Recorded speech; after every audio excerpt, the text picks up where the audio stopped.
माता पिता गुरु नाथ माता। प्रातः काल जग करके बच्चों को ऐसे संस्कार देने चाहिए। घर में माता के, पिता के, बड़े बुजुर्गों के, गुरु जी के चरण स्पर्श करना चाहिए। बड़ों को प्रणाम करना चाहिए। शिष्टाचार में राधे राधे, राम राम बोलना चाहिए, नमस्कार करना चाहिए। ऐसी संस्कार अपने बच्चों को देने चाहिए। और ये व्यासपीठ आपसे वादा करती है कि ऐसे संस्कार देने में यदि माँ बाप अपने बच्चों को सफल हो गए तो आपको उन बच्चों के रहते हुए कभी भी वृद्धाश्रम में जाने की आवश्यकता नहीं पड़ेगी। उन बच्चों के रहते हुए कभी भी आपको किसी धर्मशाला में, आश्रम में रहने की आवश्यकता नहीं पड़ेगी। किंतु आजकल संस्कार बदल रहे हैं। पाश्चात्य सभ्यता आकर के हावी होती जा रही है। अभिवादन के नाम पर केवल दो ही शब्द रह गए हैं जो प्रायः अपने को पढ़ा लिखा मानते हैं, विद्वान मानते हैं, सुशिक्षित मानते हैं। उस परंपरा में केवल दो शब्द अभिवादन के नाम पर सुनाई देते हैं। जब कोई मिलता है तो हाय और जाता है तो बाय। क्या अभिवादन है? क्या मतलब? हाय का बाय का। पैर छूने की परंपरा तो प्रायः बच्चों से लुप्त सी होती जा रही है। अगर किसी को करना भी पड़े तो पैर तो कोई छूता ही नहीं, घुटने से ही काम चला लेते हैं।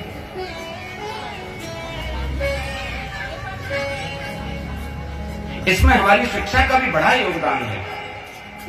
हमारे स्कूल की जो शिक्षा है वो संस्कार विहीन होती जा रही है। मैं इसका विरोध नहीं करता कि बच्चों को इंग्लिश मीडियम में न पढ़ाएं, नहीं। अच्छे से अच्छे स्कूल में पढ़ाइए, अच्छी से अच्छी शिक्षा उन्हें दीजिए, अनेक भाषाओं का ज्ञान कराइए। किंतु ऐसा नहीं कि बच्चे इंग्लिश के ज्ञाता हो जाएं और हिंदुस्तान में रह करके हिंदी ही नहीं समझते। आज का बच्चा हिंदी भूलता जा रहा है। आज के हिंदुस्तान की परंपरा लुप्त होती जा रही है। बच्चे को मोबाइल नंबर लिखाने लग जाओ, अगर तुमने हिंदी में बोल दिया 9410 ये तो बच्चा कहेगा ये समझ में नहीं आया, इंग्लिश में बोलिए। 941223 बोलेंगे तो छोटा बच्चा भी लिख देगा, और 94101214 ये आप बोलेंगे। कैसी हमारी शिक्षा होती जा रही है। पहले गुरुकुल प्रणाली की शिक्षा थी। वहां शिष्टाचार सिखाया जाता था, वहां सिखाया जाता था ब्रह्म मुहूर्त में जगना है, वहां सिखाया जाता था कि गुरु को, माता को, पिता को चरण वंदन करने हैं। आज भीहमारे गुरुकुल की ये परंपराएं हैं। विद्यार्थी जितनी बार गुरु जी के पास पढ़ने जाएगा उतनी बार चरण स्पर्श करेगा। अब तो हाय और बाय की संस्कृति रह गई। पहले कितने सुंदर माता पिता की संबोधन हुआ करते थे। माताजी बोलते थे, पिताजी बोलते थे। फिर माताजी पिताजी से थोड़ी परंपरा बदली, मम्मी और पापा हो गए। मम्मी पापा तक भी आनंद का वर्षण होता रहा, कोई बात नहीं। किंतु मम्मी तो मॉम बन गई। और पिता के लिए तो एक ऐसा शब्द आ गया जिसको लेने में भी संकोच होता है। मम्मी तो कम से कम मॉम तो है, पिता तो डैड हो गए।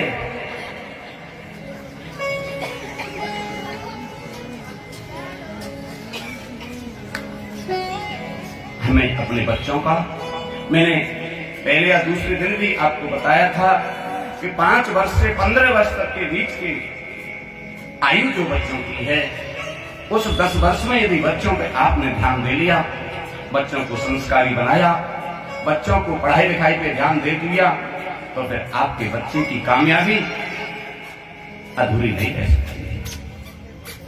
क्योंकि यही समय ऐसा होता है जो बच्चा कुछ प्रगति करने में बाधक भी हो सकता है और प्रगति के पथ पर आगे भी हो सकता है। इसलिए हाय और बाय बोल करके हम बहुत पढ़े लिखे हैं दिखाने का प्रयास न करते हुए अपनी भारतीय संस्कृति की परंपरा को आगे बढ़ाएंगे तो निश्चित ही आपके परिवार में आनंद का वातावरण बना रहेगा। पति पत्नी में विद्रोह नहीं होगा। डिवोर्स का जो अध्याय है वो खत्म हो जाएगा। आजकल संस्कार विहीन वातावरण में हो रहे शादी विवाहों की स्थिति समाज में देखी जा रही है। आए दिन पति पत्नियों के संबंध विच्छेद हो रहे हैं। विचार कीजिए, पहले भी एक परंपरा थी, एक बिल्कुल अनजान घर की लड़की बिना देखे वाले घर में आती थी और एक जन्म नहीं, वो कहती थी मुझे 7 जन्म तक यही बर्ताव चाहिए। और आज की दिन और रात पहले साथ रहते हैं, देखते हैं, भालते हैं, संबंध सब प्रकार के देखभाल करके बनाते हैं और वो 7 दिन बाद ही कह देती है मैं साथ नहीं रह सकती, परिवार से अलग हो जाओ, मेरी बस की नहीं है तुम्हारी मम्मी की सुनना।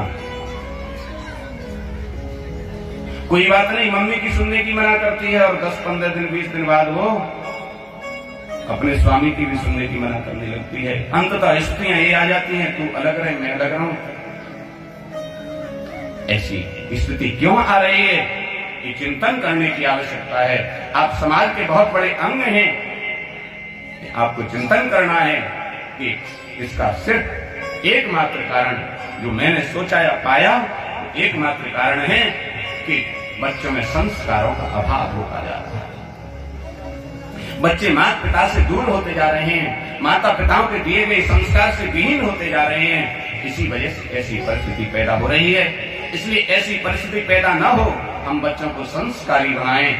प्रातः काल उठते रघुनाथा, माता पिता गुरु नारायण माता, ऐसे संस्कार दें तो निश्चित ही कल्याण होगा।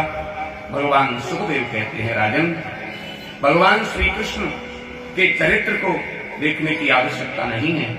उन्होंने जो उपदेश दिया